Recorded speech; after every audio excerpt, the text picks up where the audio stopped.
Hello, Dr. Bahe. How are you? I'm good, thank you. How are you doing, Huma? I'm very well. Good to see you. Great, great. Good to see you in podcast. So, welcome to our Computek College's podcast. It is called Learning Beyond Borders. Of course, this is my first time to host a podcast. Although me and you were together here for so long, we are chatting on a different platform, but this is the first time that we are chatting on a podcast. Thank you very much for joining me, and thank you for giving us the time to be in our podcast. To just for the benefit of our viewers, can you just briefly introduce yourself, Huma? My name is Huma Abbas. I am instructor for medical office administration here at Computek. It is my second year here, and I feel extremely lucky to be part of this organization. Such amazing values, and again, working with you, it has been a pleasure. And as you said, it's also my first time being in a podcast. I don't know, what to do. So I felt like it should be like a weekly meeting that, where we get to interact every week. So let's make it like that. And that's something that made me easy. Okay, it's just Dr. Burhe, I'm gonna sit and talk, and that's it. So yeah. Great. Yeah, great. Thank you very much. Actually, I gave a podcast, but for host, as far as hosting is concerned, it's my first time, and I was told that it's going to be fun. And I had also a fun when I was doing my podcast with Murali. It was really a fun. So hopefully, it's going to be a fun. If we start our podcast with this question. Can I ask you when did you come to Canada and how do you find it living in Canada? I actually came here in Canada in 2018. I came as a permanent resident. We did our soft landing, and then I went back because I didn't like it. So Oh, I came here just for vacations, and then we planned to stay actually, but then I didn't like it much, so I had to move back. We came from Saudi Arabia. I am actually from Pakistan, but I was working in Saudi Arabia. mhm. So when we moved here, there was a lot of difference between these two countries, and I don't know Yes. what was that. Although, of course, now if somebody would ask me, I'd say Canada is a million times better. But at that time, I don't know what it was, but maybe it was the fear of unknown, and I was not sure how I would manage and everything. So I went back, then I came back again, and then I went back again next Oh, year. And then finally in 2020, I decided that, okay, it's time to, um, take the lead and just do what, destiny has meant for me. So we moved here permanently. And then after that, I've been here for all this time, and I've been loving this experience. oh, great. Yeah, I think yeah, I think that's different when you come to a country as a guest or as a visitor, and when you want to make it permanent, then it's different. I agree with you. Just tell us a little bit about your background. I mean, what you were doing back home. Is it different from what you are doing in Canada, or is it the same? I think it's exactly the same, which that's what I feel that, that made me fall in love with Canada, because there was not much of a transition. Because in my home country in Pakistan, I was a dentist, so I'm an internationally trained dentist. I was working Mhm. there. I was planning on my post grad and everything. I did my master's in public health, so I was kind of switching from dentistry to something else. So then in Saudi Arabia, I was working as a dentist in Ministry of Health, and I did got an opportunity to work in Ministry of Education, because there was a friend who was leaving, and they needed temporary faculty for that, and I was like, okay, let's jump and see how it works. Mhm. So during my masters, I was very much into teaching, because I was the one who was teaching all of my classmates. So I had an idea that I do good, because they once they they were done, they were always coming back that teach us this, explain this again, do this again. So I knew that I had something, so I wanted to try that on a professional level. So I did that semester as a visiting faculty, and after that I was offered a job because apparently the result was really good. So they offered me a job, and then it was a switch between dentistry and education. So it was a little difficult for me to make that change, because all my life I've been studying to become a dentist, and then you are a Mhm. dentist, and now they want you to become a lecturer, instructor, professor. So now it's like, okay, how do I go about it or no? But then it was like I loved it so much that I was willing to do that. So I switched my job from being a dentist to a lecturer, university lecturer, and I liked that so far. So when I moved to Canada, I was working there already, and that was the reason. I liked my job so much that it was difficult for me to leave that, and that's the reason I went back again 2 times. Uh-huh. And I then got it.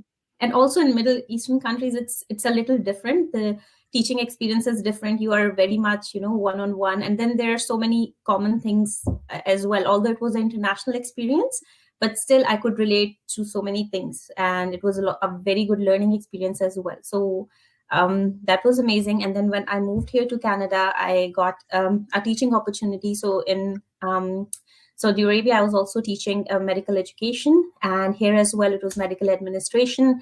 So I did some volunteering work here initially when I moved. So at the time when I came here as as a trip, so I was volunteering in different medical offices, dental offices specifically. I had a few friends, so I got to shadow them a lot, and I got to see how because the software they were using were quite different, and it was very interesting to learn a lot of new things. The rest of the things were pretty much same, but the softwares were different. They were more updated and everything, so it was fun to learn about all of that. So then that was Yeah. the transition, and then I landed at Computek. Lucky me. Yeah, great. That's great. Yeah, it's good to know that you are a dentist. Actually, I have a problem in my teeth, so I can come to you Yeah, for sure. consultation. So that leads also to my next question. Then you have been a dentist, you have been a lecturer in Saudi Arabia. I know it's completely different in terms of weather, in terms of everything. I have been to Saudi Arabia once upon a time for a workshop. So how did you get to Computer College then? Although I know how many years have you been here, but for the benefit of our viewers, may I ask you how long have you been teaching here with us? So it's my second year here, and I actually heard about this college. It was not like I was actively looking for a job. I heard about this college, and I went to the website, and I saw the opportunity there. So usually it happens is that you are actively seeking a job, and then you are, you find the opportunities or different websites and everything. But I actually went to the website, and I was very impressed by the testimonials there. So I was like, okay, so many good things people are saying about it. And then I checked careers, and then I think emailed you, right? So it Yeah. was not an opportunity, and then you said, yeah, we are looking for somebody, but you have to reach out to the team actually, who will be conducting interviews and everything. So it was, I think my first email was to you, and you then guided me to reach out to the administration and everything. So that's how it started. Great, great. Yeah, so you've been like great teacher here. So that being the background, now let's come to the subject actually of your expertise. You are teaching at the Computer College Medical Office Administration. So with the experience you have, what type of students should come for to learn or to study medical office administration? Do they have to have any background knowledge of something, or how do you rate the students that would come to Computer College to study medical office administration? So I think, and this is something I tell my students always as well, that there are two parts to medical office administration. It's medical and office administration, right? Mhm. So if you are coming with a medical background, and now with a lot of immigrants, and the situation we have here in Canada, so there are a lot of people coming from healthcare industries, and they are looking for something that is relevant, but again they don't want to go through their actual registration and examinations and licensing phases and everything. So they want something that they can use their previous experience with, which is Uh-huh. actually their strength, right? So a lot of years of experience. That's their strength in healthcare, and if they can get to use that instead of working in other industries. So I think it really benefits Canada as well. So I believe the best candidates would be internationally trained healthcare graduates or who've been working in healthcare industries back home. So they are the Mhm. ideal candidates. But if they are not from healthcare field, that's totally fine, because we do have the other part, right? Yeah. Office administration. And that's what I say, that if you don't even land a job in health industry, that's totally fine, because you can still, there are so many administrative jobs as well. So this course basically prepares you for everything that is administrative related. So we focus on healthcare for sure, but there are so many things that you will be learning in this course that will help you actually be successful in any industry for that matter. So even if you're working at a lawyer's office, you will need those telephonic etiquette skills, how you'd be writing emails, how you'd be writing welcome emails, thanking emails, all of that. So it can help you in any industry you go to. If you plan to change your field at a later time, that will, this course still will be a lot, bring a lot of benefit to that as well.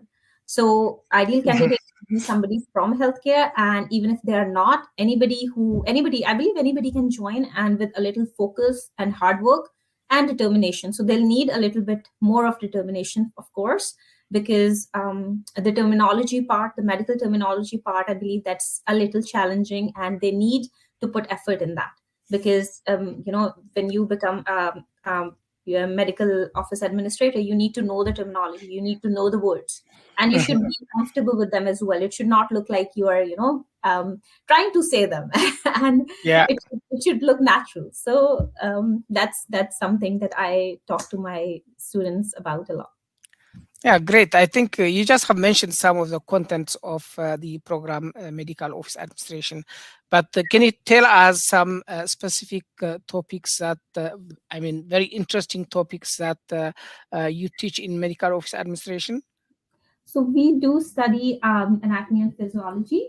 So we don't study to become doctors. So it's not in a lot of depth. It's just the Mhm. basic. So we focus more on terminology, so that when you Yeah. are in a medical office, you should be able to understand what the patient is saying, what kind of appointments you need to book in, what are the issues that they're having. And then again, you have to deal with their files and records and everything. So you need to know about that. So anatomy and physiology is something very important that we do. Then we do touch a bit of accounts, because you have to deal with billing. So OHIP billing, a lot of that we cover as well. Then we do have, the computer skills are very important in any industry. So that's something that we teach as well. So our focus is a lot on Word, Excel, Access, the basic things that they need to know about Mhm. to work in Yeah. any office. So we work on that as well. So these are some of the core courses that we do. Great. Great. So you told me that you've been here for about 2 years, and I assume that you have seen a lot of students, because you have taught many students graduated from this program, and as you know, our students have a lot of challenges because most of them are newcomers to Canada, and they have a lot of challenges, and they want careers as well. So, do you have any specific example that you can share with us from your students that had a lot of challenge, and they overcome those challenges, and become uh, good medical office administrators in or, or any of the students? Any specific examples that you can share? So just as I said, when you asked if what background the students need to have if they want to enroll into this course, so I believe at Computek, every story is a success story, to be honest, because Mhm. everybody who's graduating, they have had their own struggles, their challenges. Most of them are new immigrants. They have language barriers. They do have their life going on, kids, family. They're seeking job as well. Some of them are working part time too. So they do have. So every story, I believe, is a success story. But yeah, I do. In my last batch, there was one of my students who was actually from a construction field.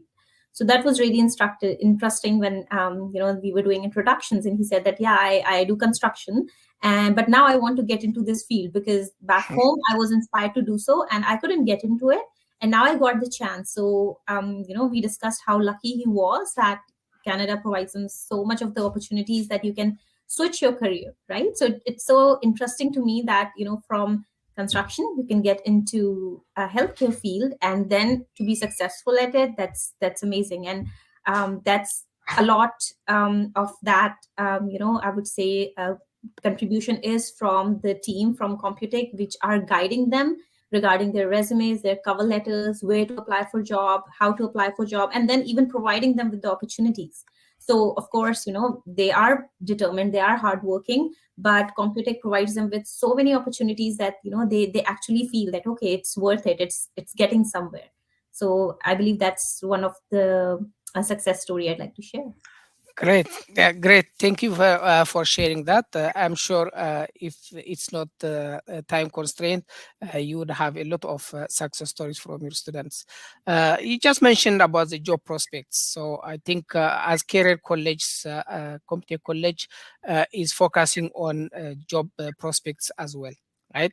So, what is your suggestion on what type of target jobs MOA students can have after graduating their program?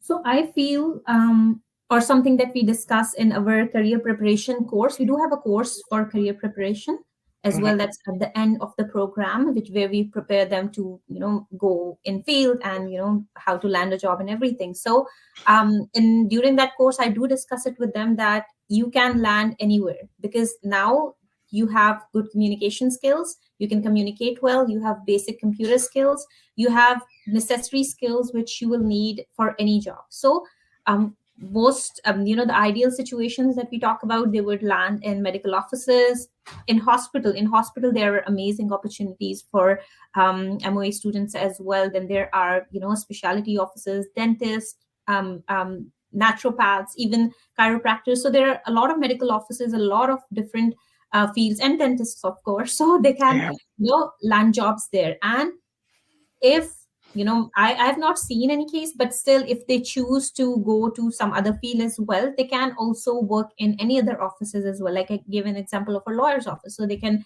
work there as well, because they'll be needing the same skills, right? So experience also comes in hand. So it's all about being qualified, and the confidence that this certification gives you, that okay, now you are, you have learned all these things. So the confidence that they get, I believe wherever they go, they can be successful.